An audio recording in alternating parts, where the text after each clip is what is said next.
Hello students, welcome to complicated study.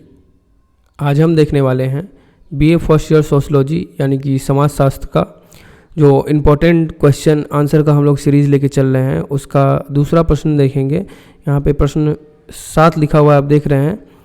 मैंने important प्रश्न की एक वीडियो दी है जिसमें मैंने डिस्कस किया है कि कौन कौन से जो इम्पोर्टेंट क्वेश्चन है आपके आने वाले एग्ज़ाम में पूछे जाएंगे, चाहे आप किसी भी यूनिवर्सिटी से क्यों ना हो। तो अगर आपने उस वीडियो को नहीं देखा है तो लिंक आपको डिस्क्रिप्शन बॉक्स में मिल जाएगा, आप वहाँ से जाके देख सकते हैं। और सोशलॉजी फर्स्ट ईयर का जो है प्लेलिस्ट भी आपको मिल जाएगा, क्योंकि इससे पहले भी मैंने एक बहुत ही इम्पोर्टेंट टॉपिक को डिस्कस किया है, आप उसको जाके देख सकते हैं। क्योंकि वो प्रश्न जो है हर बार आपसे पूछा ही पूछा जाता है।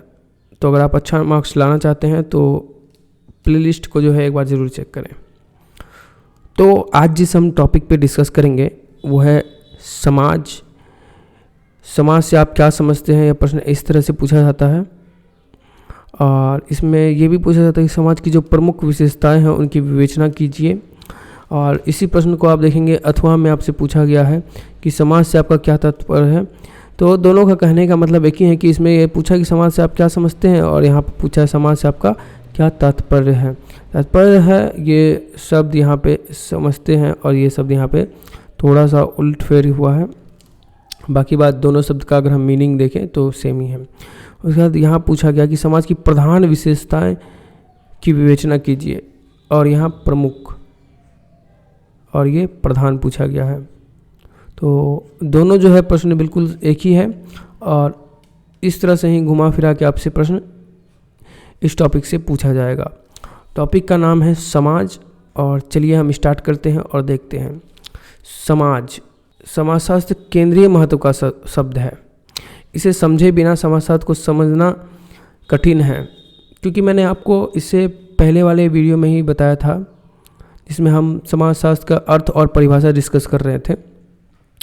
उसमें मैंने आपको बताया था कि समाजशास्त्र का जो अर्थ है वो समाज का विज्ञान है। यानी कि कहीं ना कहीं जो पूरा का पूरा समाजशास्त्र है वो समाज के इर्द गिर्द ही घूमता है। क्योंकि समाजशास्त्र का अर्थ ही हमने डिस्कस किया, समाज का विज्ञान क्या था। और इसलिए हम कह सकते हैं कि समाजशास्त्र का जो मुख्य या केंद्रीय महत्व कह सकते हैं, मुख्य जो फोकस होता है समाजशास्त्र का, वो केवल समाज पे होता है, जिसके बारे में हम केवल समाज के बारे में ही मुख्यतः पढ़ते हैं। तो अतः समाजशास्त्र की सबसे महत्वपूर्ण अवधारणा है, मतलब कि समाज जो है समाजशास्त्र की सबसे महत्वपूर्ण अवधारणा है, हम ये कह सकते हैं। यद्यपि हम में से सभी इस सब से परिचित हैं, परंतु इसके जिस अर्थ से हम परिचित हैं वो अर्थ समाजशास्त्रीय अर्थ से भिन्न है। देखिए, समाज शब्द जो है उससे हम सभी जो है परिचित है, काफ़ी अच्छे से परिचित हैं कि हम लोग जहाँ पे रहते हैं उसको समाज कहते हैं। लेकिन यहाँ पे कहीं ना कहीं आदमी के जो मन में एक धारणा बन जाती है कि जो व्यक्तियों का समूह होता है हम उसको समाज कहते हैं। तो ऐसा बिल्कुल भी नहीं है कि व्यक्तियों के समूह को हम समाज कहते हैं। अगर हम बात करें तो जानवरों का भी एक तरह से देखें तो अलग समाज होता ही होता है, पक्षियों का भी एक तरह से अलग समाज होता है। लेकिन हम समाजशास्त्र में जो डिस्कस करते हैं केवल यहाँ पे मनुष्यों के समाज के बारे में डिस्कस करते हैं। और यहाँ पे समाज का जो अर्थ है वो केवल व्यक्तियों के समूह से नहीं होता है। इसके बारे में मैंने अपने पिछले वीडियो में डिस्कस किया है, जहाँ पे हमने समाजशास्त्र का अर्थ परिभाषा डिस्कस किया है। तो उसको आप एक बार देख लेंगे तो आगे आपको समझने में आसानी होगी, क्योंकि ये सभी टॉपिक जो है मैं एक दूसरे से इंटरकनेक्टेड लेके चल रहा हूँ, ताकि पिछले वीडियो को देखने के बाद अगर आप इस वीडियो को देखेंगे तो आप अच्छे से समझ पाएंगे। तो हम यहाँ पे डिस्कस करेंगे समाजशास्त्र का समाजशास्त्रीय अर्थ, यानी कि समाजशास्त्रीय जो अर्थ है, यानी कि सोशलॉजी में जो समाज का अर्थ है समाज का, उसके बारे में। साधारण बोलचाल की भाषा में समाज शब्द का प्रयोग भिन्न भिन्न प्रकार के समूहों को प्रकट करने के लिए किया जाता है। जैसा कि मैंने आपको बताया कि साधारण जो हम लोग बोलचाल की भाषा में जो है समाज मानते हैं कि जो व्यक्तियों का समूह है उसको समाज मान लेते हैं। लेकिन समाजशास्त्र समाज का विज्ञान है, हम जानते हैं। अतः यदि हम समाज के उपयुक्त अर्थों को यहाँ से प्रतिस्थापित कर दें तब समाज शास्त्र किसका विज्ञान होगा। मतलब कि हम कह सकते हैं कि जितना भी जो उपयुक्त ये समाजशास्त्र समाज का विज्ञान है, इसको हम यहाँ से प्रतिस्थापित कर दें, यानी कि हटा दें इसको, तब हम किसका विज्ञान कह सकते हैं समाजशास्त्र को। अगर हम समाजशास्त्र से समाज को ही निकाल दें तो हम समाजशास्त्र को किसका विज्ञान कह सकते हैं। चलिए आगे देखते हैं। समाज विषयक अनिश्चितता और भ्रांति को दूर करने के लिए ही समाजशास्त्री समाज को मनुष्य का समूह नहीं मानते हैं। मतलब कि जो है समाज जो है वो मनुष्य का समूह नहीं है। ऐसा क्यों है? क्योंकि जो अनिश्चितता और भ्रांति को दूर करने के लिए जितने भी सोशियोलॉजिस्ट हुए, समाजशास्त्री हुए, वो नहीं मानते हैं कि समाज जो है मनुष्यों का समूह है। समाज को परिभाषित करने के लिए समाजशास्त्रियों ने उस भावना या तत्व को आधार बनाया। ये पता होना चाहिए कि उस भावना या तत्व का तथ्य को आधार माना जिसके कारण समूह के सदस्य स्वयं को एक समाज का होना निरूपित करते हैं। जो समूह के जो सदस्य हैं वो स्वयं को एक समाज का होना निरूपित करते हैं।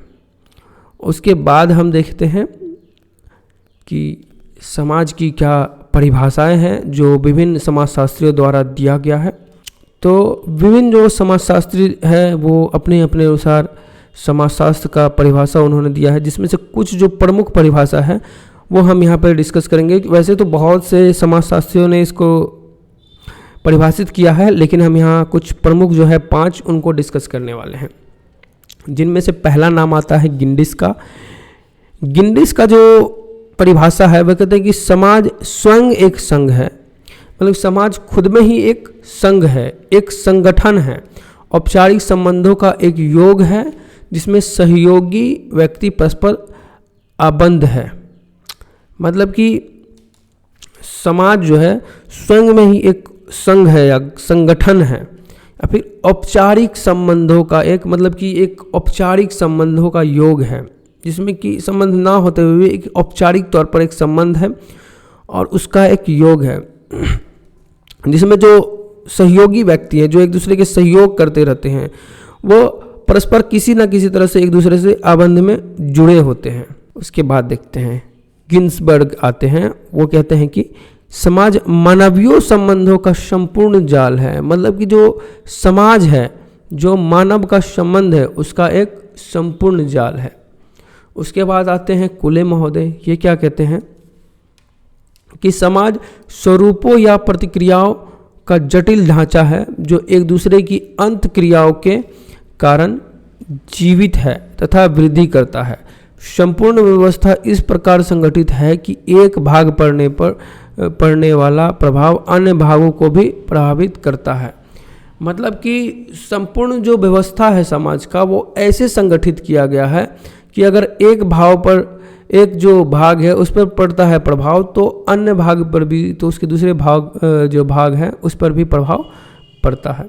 उसके बाद आते हैं लीपियर महोदय। लीपियर क्या कहते हैं कि समाज मनुष्यों के समूह का नाम नहीं है। ये तो हम डिस्कस कर ही रहे हैं कि समाज केवल जो मनुष्यों का समूह उसको हम नहीं कह सकते हैं, वरन यह समूह मनुष्यों के अंततः संबंधों की जटिल व्यवस्था का है। किसका है? अंततः संबंधों के जटिल व्यवस्था का है। उसके बाद है मैकाइवर एवं पेज। मैकाइवर और पेज का कहना है कि समाज व्यवहारों और प्रणालियों, प्रभुत्व और सहयोग, समूहों और श्रेणियों, मानव व्यवहार के नियंत्रणों और स्वाधीनता का एक विधान है। तो ये हो गया समाजशास्त्र का परिभाषा विभिन्न जो समाजशास्त्री रहे हैं उनके द्वारा। अब हम थोड़ा सा विशेषता पर नज़र डाल लेते हैं कि जो समाज है उसकी क्या मुख्य विशेषता है। तो समाज की समाजशास्त्रीय दृष्टिकोण से विवेचना कर लेने पर अब हम सफलतापूर्ण समाज की विशेषता का उल्लेख जो है कर सकते हैं। कुछ प्रमुख विशेषताएं निम्न अनुसार हैं, तो चलिए हम देख लेते हैं। तो पहला है कि समाज संबंधों की व्यवस्था है, न कि मनुष्यों का समूह है। मतलब कि समाज जो है संबंधों की व्यवस्था है, न कि मनुष्यों का समूह है। साधारणतः मनुष्यों के समूह को समाज कहकर संबोधित किया जाता है। जो हम लोग व्यक्ति हैं, हम लोग क्या कहते हैं कि जो मनुष्यों का समूह है उसको ही हम लोग समाज कह देते हैं, लेकिन ऐसा बिल्कुल भी नहीं है। स्त्री समाज और पुरुष समाज का प्रचलन इसी अर्थ में है। मतलब कि जब हम लोग कहते हैं ना कि स्त्री समाज और पुरुष समाज, तो हमारे मन में एक धारणा होती है कि जो पुरुषों का समूह है उसको हम लोग पुरुष समाज कह देते हैं, स्त्रियों का समूह है उसको हम लोग स्त्री समाज कह देते हैं, लेकिन ऐसा बिल्कुल भी नहीं होता है। ये सच भी है कि एक एक मिलकर बहुत से मनुष्यों के योग को समाज बनता है। जो एक एक जो मनुष्य है वो मिलकर हम लोग समाज का निर्माण करते हैं, किंतु एक या कुछ व्यक्ति समाज नहीं होते, बल्कि समाज तो अनेकों मनुष्यों के संबंधों की एक व्यवस्था है। जो अनेक जो मनुष्य हैं उनकी जो संबंधों की एक तरह से व्यवस्था होते हैं, जो ना चाहते हुए जो अंतर संबंध होते हैं। आप पूरे दिन भर में जो कार्य करते हैं, मान लीजिए आप किसी से भी कोई कार्य करते हैं, दुकानदार ही है, उससे कुछ लेने आते जाते रहते हैं, तो एक तरह से आपके और उसके बीच में अंतर संबंध बन जाता है। उसको हम समाज कह सकते हैं कि समाज में वो सभी आते हैं, ठीक है। और दूसरा हम देख रहे हैं यहाँ पे कि समाज अमूर्त है। अमूर्त का मतलब क्या होता है? जिसका कोई ठोस आकार ना हो, अर्थात जैसे हम बोल सकते हैं हवा, जिसका कोई ठोस आकार नहीं है, जो स्थान ना घेरती हो, ठीक है, लेकिन हवा तो स्थान घेरती है। हाँ, तो हम यहाँ पे वैक्यूम का कह सकते हैं, क्योंकि उसका कोई आकार ठोस नहीं होता है, ना वो स्थान घेरती है, और जिसको स्पर्श भी हम नहीं कर सकते हैं, और जिसे उठाया अथवा रखा ना जा सके, तो ये कहते हैं, मतलब कि ये जो समाज की एक विशेषता है। संबंध इस दृष्टिकोण से अमूर्त होते हैं। समाज चूंकि संबंधों की व्यवस्था है तथा संबंध अमूर्त होते हैं, इसलिए समाज भी अमूर्त है। संबंध अमूर्त कैसे होते हैं? क्योंकि संबंध कोई ठोस चीज़ नहीं है। न संबंध को हम उठा के एक जगह से दूसरे जगह पर रख सकते हैं, और ना ही संबंध का जो है कोई आकार होता है, इसलिए संबंध क्या है? अमूर्त है। तो इसीलिए संबंध अमूर्त है, इसलिए हम कह सकते हैं कि समाज भी क्या है? अमूर्त है। जिसका कोई मूर्त ना हो, जिसका कोई मूर्त ना हो, उसको हम अमूर्त कह सकते हैं। हम मनुष्यों के समूह, परिवारों के सदस्य आदि को देख सकते हैं, परंतु उनके बीच पाए जाने वाले संबंधों को नहीं देख सकते। सही है, हम तो मनुष्यों को देख सकते हैं, परिवारों को देख सकते हैं, सदस्यों को देख सकते हैं, लेकिन उनके बीच जो संबंध पाए जाते हैं उसको तो देख नहीं सकते हैं, इसलिए संबंध क्या है? अमूर्त है। तीसरा अब यहाँ पे हम डिस्कस करने वाले हैं, जो तीसरा विशेषता है वो है समाज में समानता और विविधता पाई जाती है। समाज की जो तीसरी विशेषता है वो क्या है? कि समाज में समानता और विविधता पाई जाती है। समाज यद्यपि संबंधों की व्यवस्था है, परंतु संबंधों का विकास मनुष्यों की पारस्परिक जागरूकता, पारस्परिक संपर्क और अंतर क्रियाओं के फलस्वरूप होता है। जो संबंधों का निर्माण होता है, हम कह सकते हैं, जो मनुष्य है उसकी एक तरह से जागरूकता के कारण जो एक दूसरे के संपर्क में आते हैं, पारस्परिक संपर्क या अंतर क्रियाएं, जो भी वो क्रियाएं करता है उसके फलस्वरूप होता है। इस दृष्टि से हम समाज की कल्पना मनुष्यों के बिना नहीं कर सकते हैं। मतलब कि हम ये भी नहीं कह सकते हैं कि समाज मनुष्यों का केवल समूह को हम लोग समाज कह सकते हैं, लेकिन अगर हम समाज का जब डिस्कस करेंगे, समाज की जब भी हम बात करेंगे, तो हम ये भी नहीं कह सकते हैं कि मनुष्य ना हो तो हम समाज बना सकते हैं। मतलब कि बिना मनुष्य के हम समाज के बारे में सोच भी नहीं सकते हैं। मनुष्यों में पाई जाने वाली जो समानताएं व उनसे उत्पन्न आंतरिक क्रिया समाज को जन्म देती है। मनुष्यों में जो समानताएं पाई जाती है और उनसे जो उत्पन्न आंतरिक क्रिया है वो समाज को जन्म देती है। इसका तात्पर्य यह नहीं है कि समाज में असमानता या फिर विविधता नहीं होती है। सत्य यह है कि समाज में समानताओं के साथ साथ असमानताएं भी परिलक्षित होती है। यानी कि अगर आपके समाज में समानता है तो उसके साथ साथ असमानताएं भी आपको देखने को मिलेगी। केवल ऐसा जरूरी नहीं कि समाज में समानता ही हो।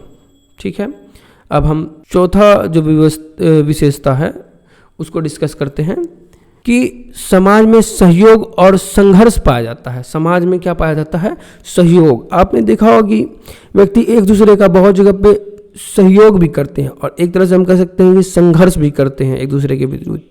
समाज अर्थात सामाजिक संबंधों की व्यवस्था मनुष्यों की आंतरिक क्रियाओं के फलस्वरूप उत्पन्न होती है। मनुष्यों की आंतरिक क्रियाओं को दो भागों में विभाजित किया जा सकता है। एक तो है सहयोगात्मक आंतरिक क्रियाएं और दूसरा है असहयोगात्मक आंतरिक क्रियाएं। हम ऐसे किसी भी समाज की कल्पना नहीं कर सकते हैं जिसके सदस्यों में सहयोग ही सहयोग हो। मतलब कि हम कोई ऐसा समाज नहीं सोच सकते हैं जिसमें कि केवल जो व्यक्ति हो या फिर आपस में एक दूसरे को सहयोग ही सहयोग करें। ऐसा हम कोई भी समाज नहीं, आप अपने आसपास ही देखेंगे तो ऐसा समाज नहीं है कि जितने भी व्यक्ति हैं एक दूसरे को केवल सहयोग ही सहयोग कर रहे हैं। सच तो ये है कि समाज में चाहे वह कितना भी छोटा व सरल क्यों ना हो, किसी न किसी रूप में सहयोग की भावना भी अवश्य ही पाई जाती है, और असहयोग भी पाई जाती है तो सहयोग की भी भावना पाई जाती है। ठीक है, पांचवा पॉइंट देख लेते हैं। पांचवा जो विशेषता है क्या है कि पारस्परिक निर्भरता। एक दूसरे पे हम कह सकते हैं कि निर्भरता होती है समाज में। क्या होती है? एक दूसरे पे निर्भरता है। कोई भी मनुष्य समाज में सर्वथा स्वतंत्र रहकर अपनी समस्त आवश्यकताओं की पूर्ति नहीं कर सकता है। मान लीजिए अगर हम सेल्फ डिपेंडेंट भी होंगे तो इतना ज़्यादा आप सेल्फ डिपेंडेंट नहीं हो सकते कि आप एकदम स्वतंत्र होकर सारी चीज़ों का जो है आवश्यकता जो जितने भी आपका है पूर्ति कर लेंगे। मान लीजिए आप खेती करते हैं तो कुछ जो भोजन है आप जरूर जो आपकी आवश्यकता है भोजन की वो पूर्ति हो जाएगी, लेकिन उसके लिए भी और भी जो चीज़ चाहिए, चाहे आपको मसाला चाहिए या कुछ भी चाहिए, या फिर मान लीजिए आपको कोई भी अन्य जो वस्तु है उसकी ज़रूरत आपको पड़ती है, तो वो आप पूरी तरह से स्वतंत्र होकर नहीं रह सकते हैं। हम कह सकते हैं कि जो व्यक्ति होते हैं हमेशा एक दूसरे पे निर्भर होते हैं। ठीक है, वस्तुतः पारस्परिक निर्भरता के कारण ही व्यक्ति एक दूसरे के संपर्क में आकर मिलजुल कर कार्य या क्रियाएं करते हैं, जिससे संबंधों का विकास होता है। मतलब कि जैसे कि आप किसी दुकानदार का एग्जांपल लेके देख सकते हैं कि आप किसी दुकान में बार बार सामान लेने आने जाते हैं तो एक तरह से समाज का निर्माण करता है। एक व्यक्ति जो है एक दूसरे से जुड़े हुए हैं, किसी न किसी रूप में एक दूसरे से क्या है जुड़े हुए हैं।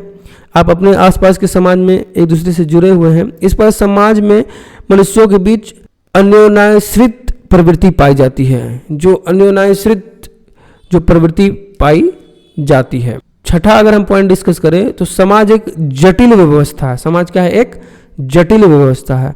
समाज का स्वरूप सरल नहीं है। समाज का विकास किसी एक या अन्य कुछ संबंधों के द्वारा नहीं होता है। इसमें मनुष्यों के सभी प्रकार के संबंध सम्मिलित रहते हैं। समाज में समानता के साथ असमानता तथा सहयोग के साथ असहयोग या संघर्ष भी पाया जाता है।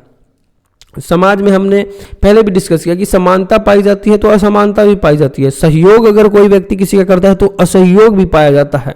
ठीक है, और संघर्ष भी पाया जाता है। समाज स्वयं तो अमूर्त है, परंतु इसके अनेक समूह और उपसमूह रहते हैं। इन सभी कारणों से समाज का स्वरूप सरल नहीं वरन जटिल होता है। उसके बाद हम डिस्कस करेंगे जो सातवां और अंतिम जो पॉइंट है सामाजिक विशेषता का, समाज का जो विशेषता उसके बारे में, कि समाज परिवर्तनशील है। समाज जड़ नहीं चेतन है। क्या है? समाज जड़ नहीं चेतन है।